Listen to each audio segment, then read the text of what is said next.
Bapak, Ibu, dan saudara-saudari yang terkasih, selamat pagi berkah dalam. Selamat pagi berkah dalam. Sebelum saya menyampaikan permenungan, saya harus sedikit menjelaskan mengapa kita harus sekali lagi mengadakan pembatasan untuk perayaan Ekaristi. Minggu lalu saya mencoba mendata di antara umat kita dan juga masyarakat sekitar tentang mereka yang terpapar virus corona. Jumlahnya semakin naik sampai pada hari Rabu yang lalu itu hanya 5 di antara 8 lingkungan yang 5 lingkungan itu semua ada zona merah. Sementara 3 yang lain belum, tapi sampai dalam arti bukan apa-apa, tapi nyatanya ini benar bahwa peningkatannya menjadi besar dan sekarang hampir semua ada yang terkena, hanya satu yang tidak, yaitu Ngata. Kita memang sedang mengalami situasi yang tidak mudah dan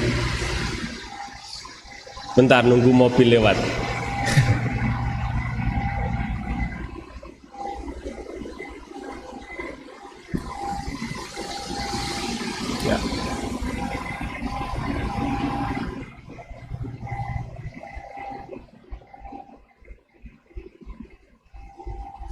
Ya, kita sedang mengalami tidak mudah situasinya dan mari kita hadapi bersama. Bapak, Ibu, dan saudara-saudari terkasih, kalau mau mengatakan dalam situasi hari-hari ini, saya sendiri merenungkan bahwa kita harus jujur mengatakan saat ini kita ada di dalam situasi, ya kalau mau digambarkan seperti Injil tadi, dalam situasi badai. Situasi kehidupan kita, situasi kehidupan umat, saya mendengarkan, saya bertemu beberapa orang, memang ini saat-saat yang tidak mudah, Romo.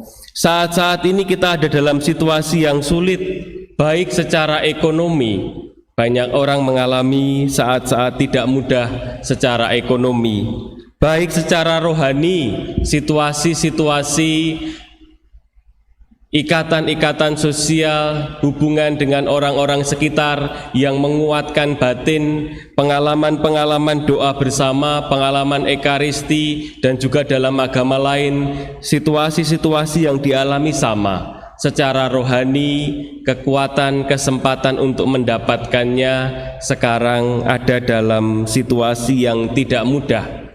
Juga dalam hal pendidikan, anak-anak kita hari-hari ini pada merayakan kelulusan. Dulu tuh yang wisuda itu hanya kuliahan, sekarang rupanya cah TK yo wisuda. Lucu, anak TK sudah wisuda. Tapi wisuda, tetapi dalam banyak hal orang tuanya mengatakan sebenarnya belum bisa, Romo. Saya menemukan anak saya itu dalam banyak hal masih kesulitan. Saya sendiri mengajar di Fakultas Teologi dan ketika saya memberi ujian, ya memang hal yang didapatkan secara online ini belum tidak seperti sebelumnya ketika dalam situasi yang wajar.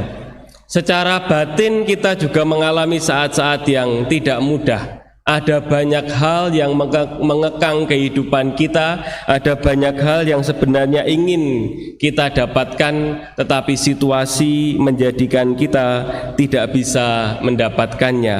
Kita sedang ada dalam situasi berat, situasi badai. Tetapi dalam situasi badai itu kita juga mengalami, kalau ditambah sedikit pengalaman, kita mengalami pengalaman sepi. Kalau teman-teman yang sudah saya dengarkan, mereka yang saya hubungi, mereka yang terkena COVID, mereka mengatakan ya rasanya itu sepi, Romo. Apalagi mereka yang sudah hampir mengalami sakratul maut, mereka mengatakan sudah, rasanya sudah pasrah, rasanya sudah tidak ada harapan lagi. Dan seperti saya katakan sebelumnya, bagi mereka yang mengalami sakratul maut karena COVID ini, rasanya lebih menyesakkan karena jauh dari orang-orang yang dikasihi. Bapak, Ibu, dan saudara terkasih, tetapi pengalaman berat, pengalaman tidak mudah, pengalaman badai ini tergantung kepada satu hal, yaitu gambarannya seperti ini. Pernah saya pergi cari makan bersama dengan seorang teman yang cukup berada, dan ketika kami ngobrol, kami dalam perjalanan, saya mengatakan jangan ke restoran itu mahal. Dan ketika saya ngobrol itu, dia mengatakan balik demikian, mahal atau murah restoran itu tergantung isi kantongmu. Kalau isi kantongnya banyak, tidak mahal.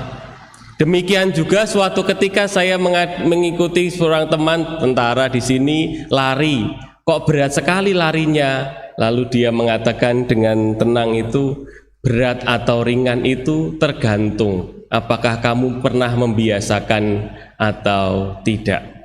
Demikianlah juga pengalaman-pengalaman sulit yang kita alami secara batin, pengalaman-pengalaman berat yang kita alami secara pribadi ini, berat atau tidaknya itu tergantung modal kita. Apakah batin kita, diri kita itu cukup kuat untuk mengalami situasi berat ini atau tidak. Beberapa orang tidak mengalami mudah dalam situasi ini dan akhirnya juga jatuh ke dalam berbagai hal yang ya kita menemukan. Hari-hari ini tuh orang semakin konyol saja. Hari-hari ini tuh ada banyak berita-berita di pemberitaan itu yang mengatakan tentang sedikit-sedikit tersinggung membunuh, sedikit-sedikit tersinggung kemarin cemburu dengan istrinya membakar rumah, tersinggung dengan orang lain melakukan tindakan pembunuhan, macam-macam dan sebagainya, menunjukkan kepada kita ada hal-hal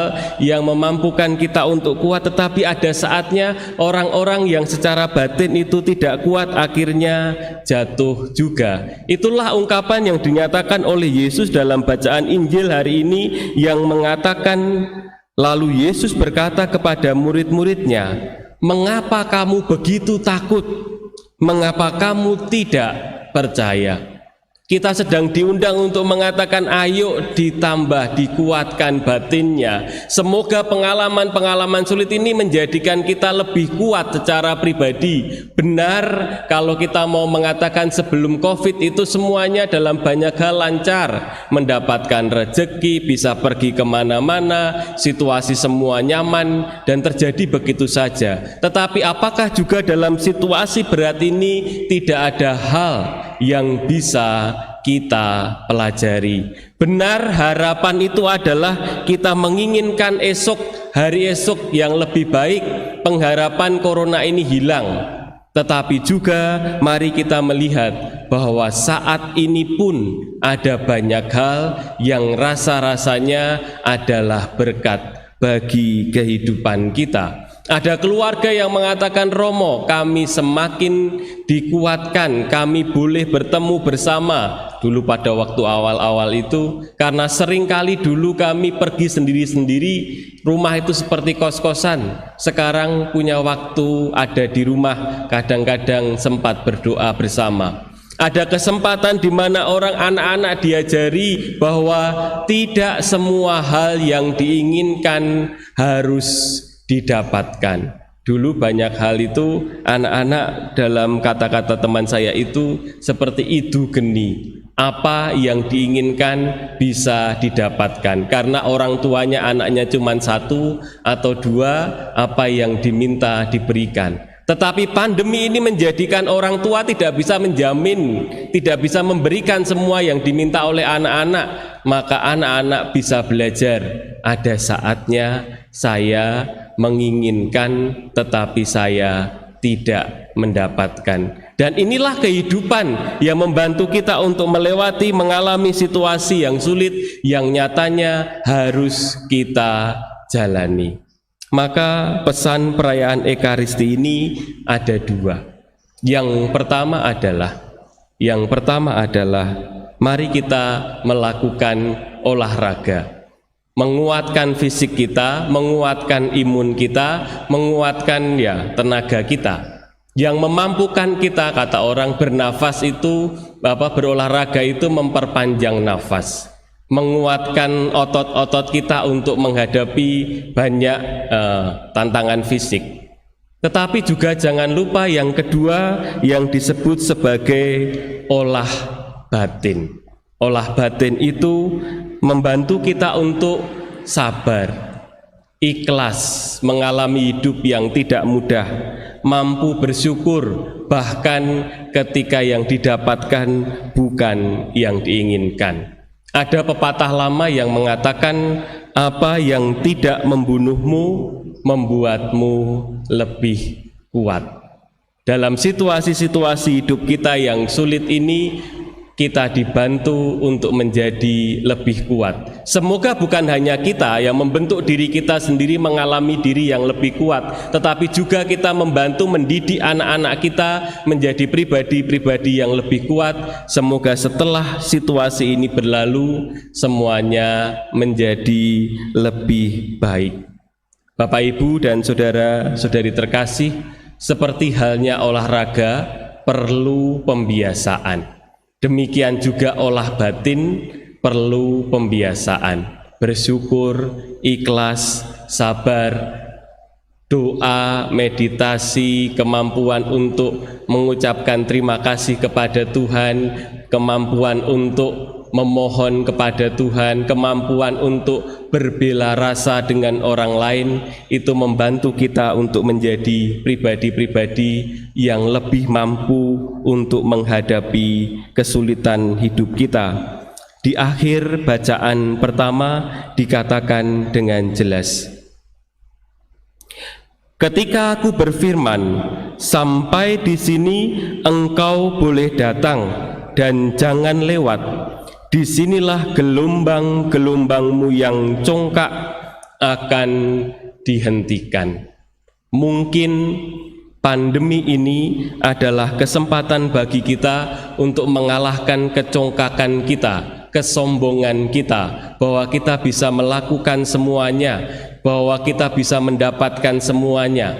Dan pandemi ini menjadi kesempatan bagi kita untuk menyadari dengan rendah hati bahwa hidup saya tidak selalu ada dalam kendali saya sendiri, bahwa hidup saya tidak selalu ada dalam kendali saya sendiri. Kadang-kadang saya harus siap dienggokkan.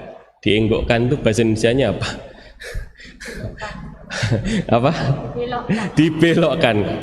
Dibelokkan oleh Tuhan. Kadang-kadang kita siap untuk berhenti sebentar, kadang-kadang kita siap untuk mendapatkan sesuatu. Dalam banyak hal kita siap mendapatkan berkat, dalam banyak hal kita siap mendapatkan pertolongan. Dalam banyak hal kita boleh sadar bahwa kita memohon kebaikan dari Tuhan. Dalam banyak kesempatan kita harus meminta kekuatan agar kita siap menghadapi badai hidup yang harus kita alami. Kita bukan pribadi-pribadi yang lemah, tapi dalam Tuhan kita menjadi pribadi-pribadi yang kuat dan yakin bahwa situasi apapun adalah kesempatan bagi kita untuk belajar menjadi pribadi yang seperti dikatakan oleh Tuhan Yesus tadi, mengapa kamu takut, mengapa kamu tidak percaya? Mari kita menghadapinya dengan berani. Tuhan menyertai hidup kita. Kita hening sejenak.